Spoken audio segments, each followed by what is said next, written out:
হতে পারে যে স্তম্ভটা ধরলাম, যে পাথর নির্মিত যে খুঁটিটাকে টাচ করলাম, হয়তো বা 1400 বছর আগের পুরাতন। নামাজ শেষ হয়ে গেল। বিভিন্ন জাতি, বিভিন্ন বর্ণের, বিভিন্ন দেশের লোকজন এখানে এসেছেন এবং সবাই একটা জায়গায় একাত্মতা প্রকাশ করেছেন, সেটা হচ্ছে আল্লাহর একাত্মবাদে বিশ্বাস। 616-17 খ্রিস্টাব্দে উনি চায়নাতে আসেন ধর্মপ্রচারের উদ্দেশ্যে। সেই সময় 616 থেকে 617 মতান্তরে 16-17 এই দিকে নবীজি যখন জীবিত ছিলেন। নবীজি মারা গেলেন কবে?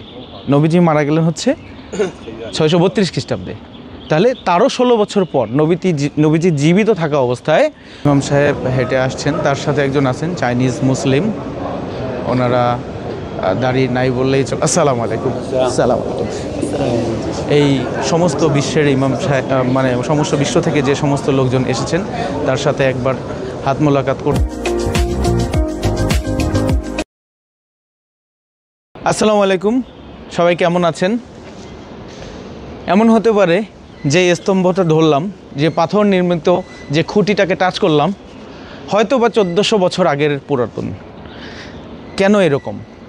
তার কারণ হচ্ছে, এটি হচ্ছে গোয়াংজুর প্রথম মসজিদ তথা চীনের প্রথম মসজিদ। ধর্মপ্রচারের জন্য কে আসেন?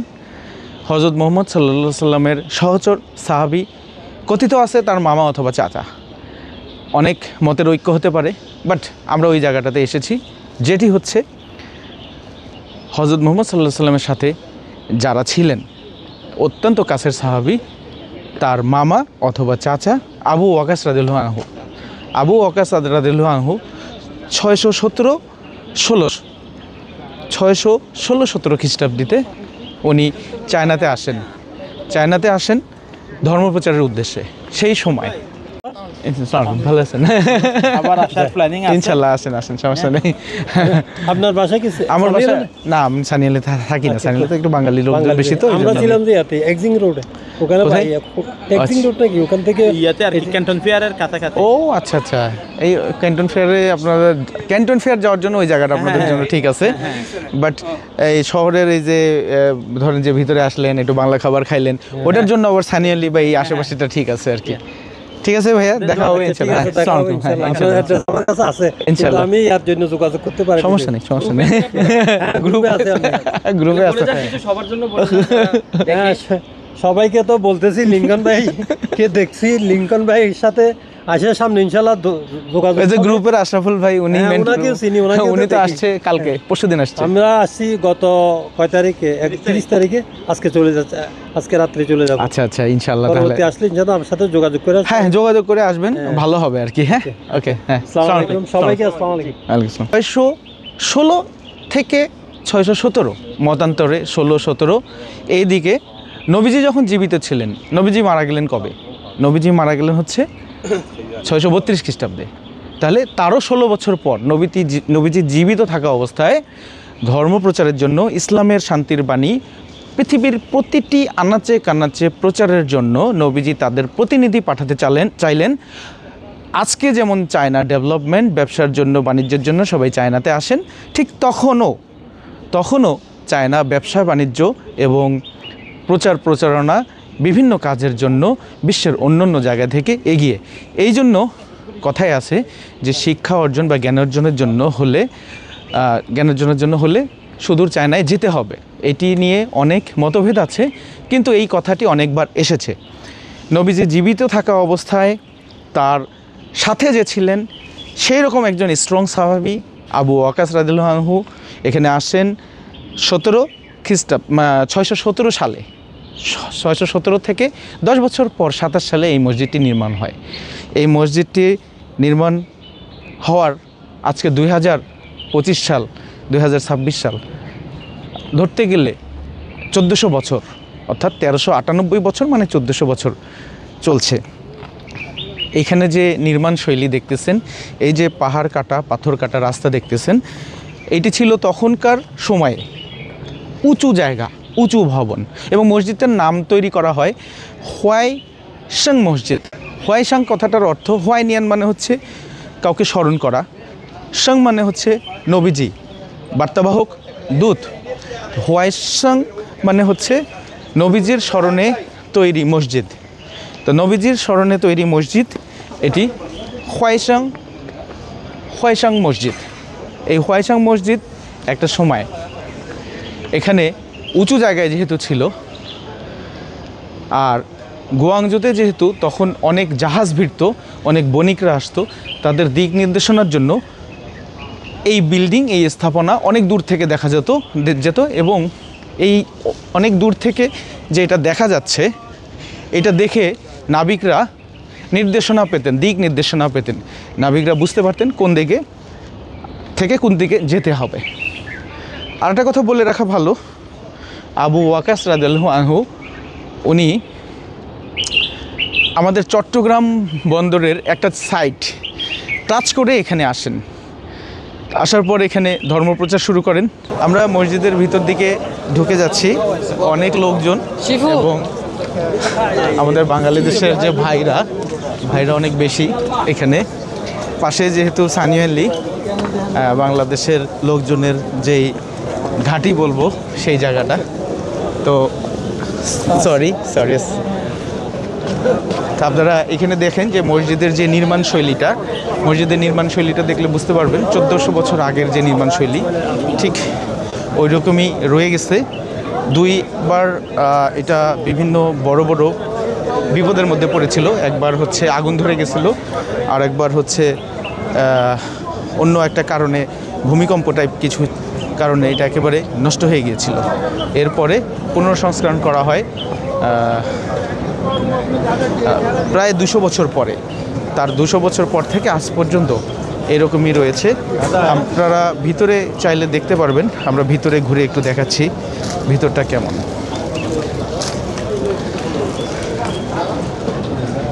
ভিতরের যে নির্মাণ শৈলী, ভিতরের যে কারুকাজ, যে ব্যবস্থাপনা, যে আর্কিটেকচারাল ভিউ, সেগুলো অনেকটা দেখতে এইরকম। এবং এখানে যে দরজাগুলো দেখতেছেন, আমি এর আগে আপনাদেরকে ইউরোপিয়ান হোটেল দেখাইছি। শুধু যে ইউরোপিয়ান হোটেল বা তাদের যে নির্মাণ শৈলী ভালো হবে এরকম না, এটা কাঠের দরজা। এই কাঠের দরজা এখনও এত বড়, এখানে প্রায় 15 ফিট উঁচু, 20 ফিট উঁচু কাঠের দরজা। সামনে ইমাম সাহেব আসতেছেন, দেখবেন যে ইমাম সাহেবের দাড়ি কিছু নাই, উনি আসছেন, উনি মসজিদের ইমাম। আপনি তো দূর থেকে নিয়েন, কালো ড্রেস পরা, তার সাথে 2-1 আছেন।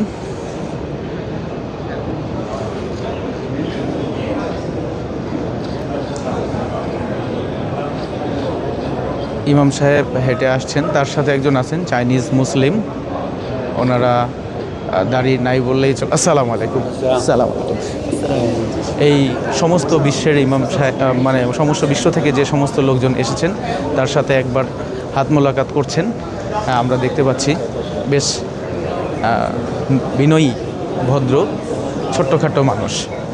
কোনো সিকিউরিটি নাই, কোনো অতিরিক্ত বাড়াবাড়ির কোনো ঝামেলা নেই।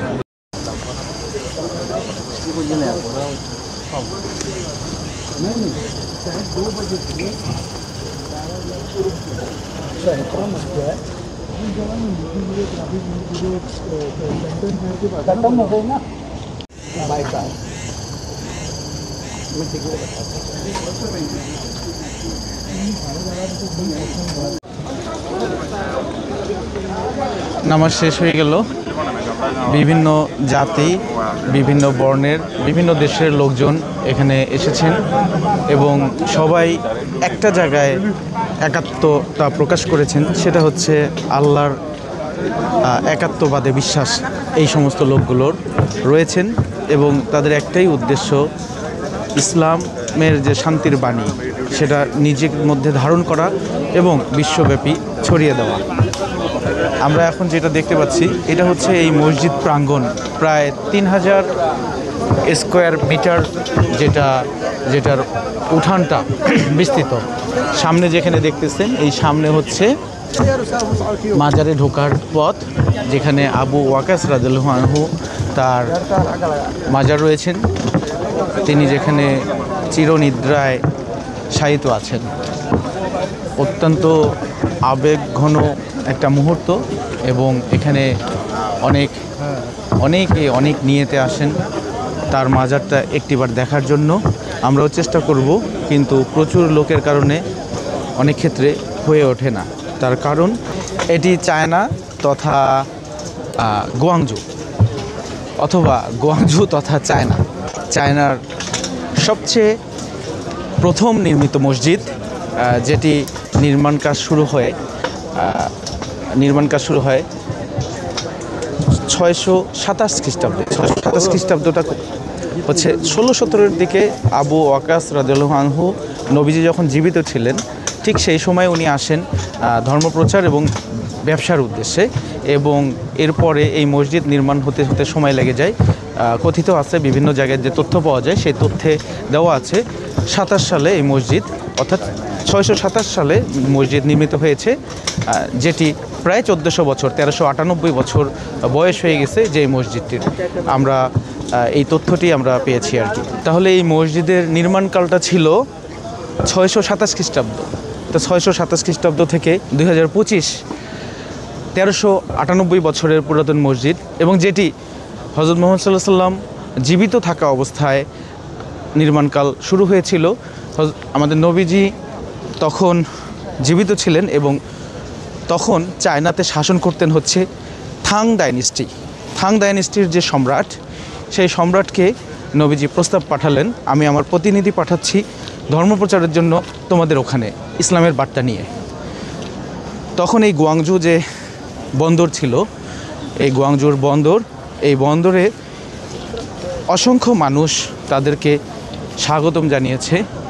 এই বন্দরে নবীজির বার্তাকে স্বাগতম জানিয়ে ইসলাম ধর্ম অনেকে গ্রহণ করা আরম্ভ করে এবং প্রকাশ্যে ইসলাম প্রচারের অনুমতি পায় তারা এইখানে। এটা হয় ইসলাম প্রচারের জন্য একটা ঘাঁটি, এবং এটা যেহেতু পার্ল রিভারের খুব কাছাকাছি, এই মসজিদের আশেপাশে অনেক বড় মিনার ছিল। এখনও একটা মসজিদ আছে, সেখানে অনেক বড় মিনার রয়েছে। সেই মিনারটাকে বাতিঘর বলা হতো অথবা লাইট হাউস মসজিদও বলা হতো। আর একটা মসজিদ সম্ভবত রয়েছে, এই লাইট হাউস। এখান থেকে মানে দূরে থেকে, যখন এইটা 1400 বছরের আগের একটা স্থাপনা, দূরে থেকে এই স্থাপনাটা সমুদ্র পথে যারা আসতেন তাদেরকে পথ দেখাতে সহায়তা করতেন, এবং এটা তখনকার অনেক উঁচু ভবন ছিল, যেটা নদী সমুদ্রে যারা আসতেন তাদেরকে দিক নির্দেশনা দিতেন। এখান থেকে অনেকে দিক নির্দেশনা পেয়ে অনেক জায়গায় চলে যেতে পারতেন।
এটা হচ্ছে মাজারের অবস্থাটা। এখানে লাইন ধরে ভিতরে ঢুকতে হবে, সবাই একবার করে এক গেট দিয়ে ঢুকবে আর এক গেট দিয়ে বের হবে, একবার দেখে চলে আসবে।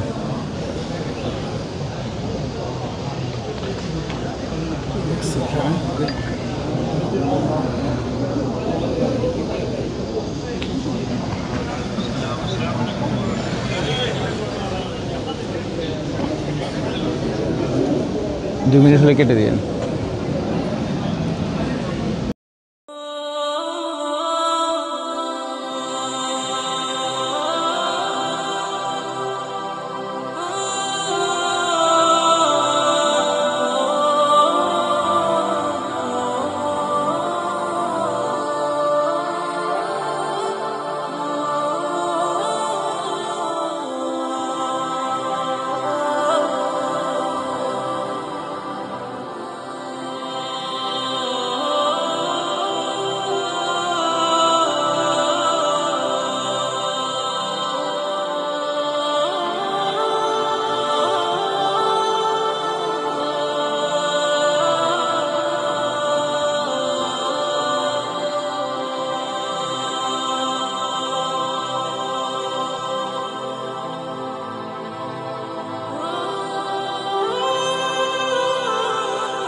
আমরা আপনাদেরকে মাজারের ভিতরটা দেখালাম।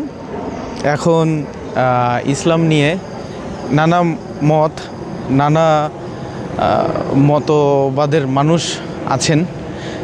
বাংলাদেশে বা বিভিন্ন জায়গায় আগরবাতি নিষেধ, মাজারে আগরবাতি দেওয়া যাবে না। এখানে আবার আগরবাতির অভাব নাই। বিভিন্ন কালচারে বিভিন্ন রকম ব্যাপার স্যাপার হয়ে গেছে। বিভিন্ন মত ঐক্যের পার্থক্য হতে পারে বা বিভিন্নভাবে মতামতের পার্থক্য হতে পারে, কিন্তু আমরা আপনাদেরকে যেটা বোঝানোর চেষ্টা করছি সেটা হচ্ছে একটা জায়গায় আমরা সবাই এক, সেটা হচ্ছে আল্লাহর একত্ববাদে বিশ্বাস এবং আল্লাহর যে শান্তির, যে ইসলামের যে শান্তির যে বাণী, সেটা প্রচারের ব্যাপারে আমরা সবাই একত্রে কাজ করব। একত্রে এই বাণী বিশ্বের সমস্ত জায়গায় পৌঁছে যাক, এই প্রত্যাশা রেখে আজকের ভিডিও এখানে শেষ করছি। ধন্যবাদ সবাইকে। ভালো থাকবেন, সুস্থ থাকবেন এবং পরবর্তী সময় যদি কোনো ভিডিও নিয়ে আপনাদের সামনে আসি, অন্য কোনো প্লেস থেকে আপনাদের সামনে আসব এবং তখন নতুন তথ্যসহ নতুন কিছু দেখানোর চেষ্টা করব। ভালো থাকবেন।